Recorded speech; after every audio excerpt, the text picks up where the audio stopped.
इस्लाम का सबसे controversial topic, the first खलीफा। इस्लाम का सबसे पहला खलीफा किसे होना चाहिए था? इमाम अली अलैहिस्सलाम या हजरत अबू बकर? यही वो पॉइंट था जिसकी वजह से उम्मत फिरकों में डिवाइड हो गई। लेकिन आखिर रियलिटी क्या है और कौन इस टाइटल का ज्यादा हकदार था? Let's find out. जब आप सल्लल्लाहु अलैहि वसल्लम की वफात हुई तो तमाम सहाबा गम में रोने लगे। तभी किसी सहाबी ने आकर इन्हें खबर दी कि वहां सकीफा बनी सादा में अंसार अपना खलीफा चुनने वाले हैं। ये सुनकर हजरत अबू बकर और हजरत उमर फौरन वहां चले गए, जबकि इमाम अली अलैहिस्सलाम नबी सल्लल्लाहु अलैहि वसल्लम के साथ ही रहे, क्योंकि वो आप सल्लल्लाहु अलैहि वसल्लम की तदफीन छोड़कर नहीं जाना चाहते थे। नबी सल्लल्लाहु अलैहि वसल्लम ने फरमाया था कि मुझे अली और मेरे चचा अब्बास ही दफन करें। सिर्फ इमाम अली ही नहीं, हजरत जुबैर, हजरत सलमान फारसी, हजरत मिकदाद, हजरत बिलाल और हजरत साद बिन उबादा भी नबी सल्लल्लाहु अलैहि वसल्लम को छोड़कर नहीं गए। सकीफा बनी सादा पहुंचकर हजरत अबू बकर ने अंसार को कहा कि नबी सल्लल्लाहु अलैहि वसल्लम कुरैश में से थे तो खलीफा भी कुरैश से ही होना चाहिए। जबकि अंसार हजरत साद बिन उबादा को खलीफा बनाना चाहते थे, लेकिन वो उस वक्त वहां मौजूद नहीं थे। इसके बाद हजरत उमर ने हजरत अबू बकर का हाथ बुलंद किया और लोगों ने इन्हें खलीफा चुन लिया। इमाम अली अलैहिस्सलाम को इस तरह खलीफा चुनना सही नहीं लगा। इसी वजह से इमाम अली अलैहिस्सलाम ने हजरत अबू बकर की बैत नहीं की। सिर्फ इमाम अली ही नहीं, बल्कि हजरत साद बिन उबादा ने भी हजरत अबू बकर की बैत नहीं की। इसके अलावा और भी बड़े असहाब जैसे हजरत जुबैर, हजरत सलमान फारसी, हजरत मिकदाद और नबी सल्लल्लाहु अलैहि वसल्लम के चचा हजरत अब्बास, इन सब ने भी शुरू में हजरत अबू बकर की बैत नहीं की, क्योंकि वो इमाम अली अलैहिस्सलाम को खलीफा बनाना चाहते थे।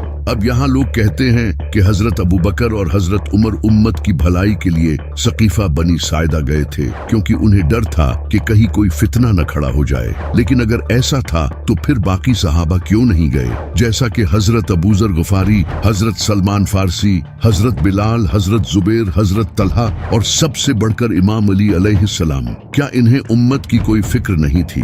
या फिर वो नबी सल्लल्लाहु अलैहि वसल्लम की तदफीन को छोड़कर जाना सही नहीं समझते थे? जब हजरत अबू बकर खलीफा बने तो उनके खलीफा बनते ही कई सहाबा ने उनकी बैत की, लेकिन बहुत से बड़े सहाबा ऐसे थे जिन्होंने फौरन बैत नहीं की, जैसा कि हजरत जुबैर, इमाम अली, सैयदा फातिमा और यहाँ तक कि हजरत साद बिन उबादा रजी अल्लाह तआला अन्हु ने तो सारी जिंदगी न हजरत अबू बकर की बैत की और ना ही हजरत उमर की, बल्कि हजरत उमर के दौरे खिलाफत में वो शहीद हो गए। इमाम अली अलैहिस्सलाम ने भी 6 महीनों तक हजरत अबू बकर की बैत नहीं की, क्योंकि वो इस खिलाफत को सही नहीं समझते थे।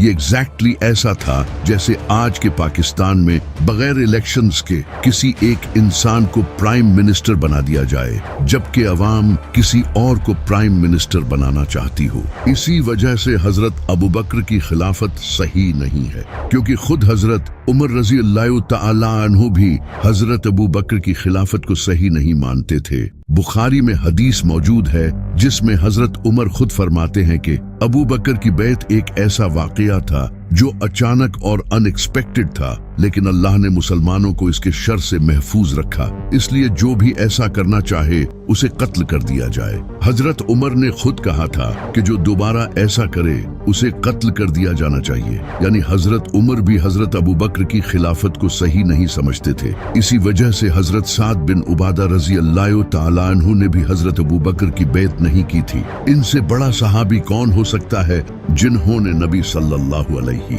वसल्लम के डिफिकल्ट टाइम्स में आप सल्लल्लाहु अलैहि वसल्लम की मदद की? अगर इमाम अली अलैहिस्सलाम को देखा जाए तो वो भी हजरत अबू बकर की इस खिलाफत से खुश नहीं थे। इसी वजह से उन्होंने 6 महीनों तक हजरत अबू बकर की बैत नहीं की थी। लेकिन सैयदा फातिमा अलैहिस्सलाम की वफात के बाद जब इमाम अली अलैहिस्सलाम ने ये देखा कि लोग उनसे बात नहीं करते, तो इस वक्त इमाम अली अलैहिस्सलाम ने उम्मत के लिए ये कुर्बानी दी और हजरत अबू बकर की बैत कर ली। कुछ किताबों में लिखा है कि इमाम अली हजरत अबू बकर, उमर और उस्मान के दौरे खिलाफत में उनके अंडर गवर्नर थे, लेकिन इस बात का कोई ऑथेंटिक सोर्स नहीं है। यहाँ तक कि जब इमाम अली अलैहिस्सलाम खलीफा बने तो आपने साफ तौर पर कहा था कि मैं अबू बकर, उमर और उस्मान के तरीकों पर हुकूमत नहीं चलाऊंगा, बल्कि मैं कुरान और नबी सल्लल्लाहु अलैहि वसल्लम की अहादीस के मुताबिक हुकूमत चलाऊंगा। यानी कि वो शेखैन के तरीकों से खुश नहीं थे। इसी तरह उस वक्त भी कई बड़े असहाब जैसे कि हजरत सलमान फारसी, हजरत अबू ज़र गफारी, हजरत मिक़दाद, हजरत जुबैर, हजरत अम्मार इब्न यासिर और मेरी माँ सैयदा फातिमा इमाम अली अलैहिस्सलाम को खलीफा बनाना चाहते थे, क्योंकि आप सल्लल्लाहु अलैहि वसल्लम ने अपनी वफात से कुछ महीने पहले गदीर खुम के मौके पर फरमाया था, जिसका मैं मौला उसका अली मौला। अरबी में मौला का मतलब लीडर या सरदार होता है, यानी आप सल्लल्लाहु अलैहि वसल्लम इमाम अली को उम्मत का लीडर बनाकर गए थे। वरना आप सल्लल्लाहु अलैहि वसल्लम उस मौके पर ये क्यों फरमाते? इसकी जरूरत ही क्या थी? और वो भी अपनी जिंदगी के आखिरी हज के वक्त, वो हज जिसे करने का हुक्म अल्लाह ने स्पेशली नबी सल्लल्लाहु अलैहि वसल्लम को दिया था। ये सवाल मैं आप सबसे करता हूँ कि आखिर फिर आप सल्लल्लाहु अलैहि वसल्लम ने इमाम अली अलैहिस्सलाम को मौला क्यों बनाया? अब इस पर कुछ लोग कहते हैं कि आप सल्लल्लाहु अलैहि वसल्लम ने ये जंगे जमल और सिफीन के लिए फरमाया था ताकि लोग उस वक्त अली का साथ दें, जबकि ये बात कहीं भी नहीं लिखी, लिटरली नोवेयर। ये इनका खुद का बनाया हुआ ओपिनियन है। जबकि जंगे जमल और सिफीन तो इस वाक़ये के 26 साल बाद हुई, लेकिन खिलाफत का मसला तो इससे कुछ ही महीनों बाद शुरू हो गया था। इस पर ये कहते हैं कि अगर नबी सल्लल्लाहु अलैहि वसल्लम को इमाम अली को खलीफा बनाना ही होता तो आप सल्लल्लाहु अलैहि वसल्लम ने मैदान इरफात में जो खुतबा दिया था वही ये फरमा देते, जहां सारे मुसलमान मौजूद थे, जबकि गदीर में तो बहुत कम मुसलमान थे। वैसे भी इससे क्या फर्क पड़ता है कि आप सल्लल्लाहु अलैहि वसल्लम ने ये बात अरफात में कही हो या गदीर में? क्या तुम लोग जगह देखकर बात मानोगे? जब गदीर में आप सल्लल्लाहु अलैहि वसल्लम ने ये फरमा दिया कि जिसका मैं मौला उसका अली मौला, तो बात खत्म। इसके बाद तुम्हारे ओपिनियंस मैटर नहीं करते। अब कुछ लोग कहते हैं कि नबी सल्लल्लाहु अलैहि वसल्लम ने अपनी वफात से पहले हजरत अबू बकर को अपने मुसल्ले पर खड़ा किया था नमाज पढ़ने के लिए, जिससे ये प्रूव होता है कि नबी सल्लल्लाहु अलैहि वसल्लम हजरत अबू बकर को खलीफा बनाना चाहते थे। अगर ऐसा था तो फिर नबी सल्लल्लाहु अलैहि वसल्लम ने तो खुद हजरत अब्दुल रहमान बिन औफ रज़ी अल्लाह ताला अन्हु के पीछे खड़े होकर नमाज पढ़ी थी। उन्होंने भी नबी सल्लल्लाहु अलैहि वसल्लम के मुसल्ले पर खड़े होकर नमाज पढ़ाई थी। तो क्या वो भी खिलाफत के हकदार थे? ये खिलाफत का मसला कभी पैदा ना होता अगर नबी सल्लल्लाहु अलैहि वसल्लम का वो लश्कर रवाना हो जाता जिस लश्कर का नाम लश्कर उसामा था। 8 हिजरी में नबी सल्लल्लाहु अलैहि वसल्लम ने एक लश्कर रोमन एम्पायर के खिलाफ रवाना किया, जिसके बाद उस लश्कर की रोमन एम्पायर के साथ जंग हुई, जिस जंग का नाम जंगे मूता है। इस जंग में कई बड़े सहाबा शहीद हो गए, जैसे हजरत ज़ैद बिन हारिसा और हजरत जाफर बिन अबी तालिब। तो नबी सल्लल्लाहु अलैहि वसल्लम ने इनकी शहादत का बदला लेने के लिए एक और लश्कर तैयार किया ताकि रोमन एम्पायर को इसका मुंह तोड़ जवाब दिया जाए। लेकिन यहाँ सबसे शॉकिंग बात ये थी कि इस लश्कर का कमांडर आप सल्लल्लाहु अलैहि वसल्लम ने एक 19 साला नौजवान को बनाया जिसका नाम उसामा बिन ज़ैद था, और आप सल्लल्लाहु अलैहि वसल्लम ने कई सहाबा को हजरत उसामा रज़ी अल्लाह ताला अन्हु के अंडर जाने का हुक्म दिया, जैसे हजरत अबू बकर, हजरत उमर, हजरत उस्मान, सिवाय इमाम अली अलैहिस्सलाम के।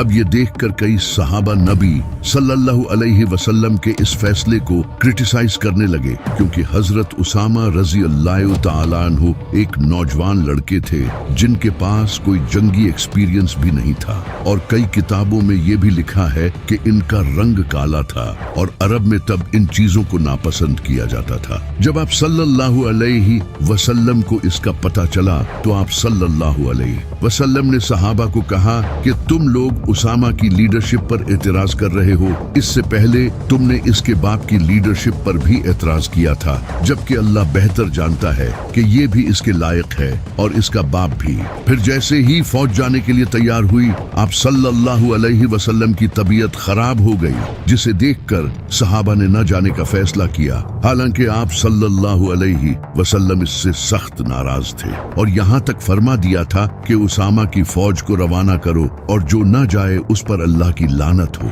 लेकिन फिर भी ये लश्कर रवाना नहीं हुआ। यहाँ तक कि हजरत उसामा ने भी नबी सल्लल्लाहु अलैहि वसल्लम से न जाने की इजाजत मांगी, लेकिन आप सल्लल्लाहु अलैहि वसल्लम ने इन्हें कहा कि अभी जाओ और इनके लिए दुआ भी की। लेकिन इस लश्कर के निकलने से पहले ही आप सल्लल्लाहु अलैहि वसल्लम की वफात हो गई। इसके बाद हजरत अबू बकर खलीफा बने। हजरत अबू बकर ने खलीफा बनते ही इस लश्कर को फौरन रवाना किया। हालांकि हजरत उमर ने इन्हें ऐसा करने से रोका भी, लेकिन हजरत अबू बकर ने कहा कि जिस लश्कर को नबी सल्लल्लाहु अलैहि वसल्लम रवाना करना चाहते थे उसे मैं क्यों रोकूं। इसके बाद ये लश्कर रवाना हो गया। लेकिन अगर ये लश्कर नबी सल्लल्लाहु अलैहि वसल्लम के हुक्म पर उसी वक्त रवाना हो जाता तो इस लश्कर में शामिल सारे सहाबा मदीना से चले जाते और पीछे से नबी सल्लल्लाहु अलैहि वसल्लम की वफात हो जाती, जिसके बाद साफ तौर पर इमाम अली अलैहिस्सलाम ही पहले खलीफा बनते।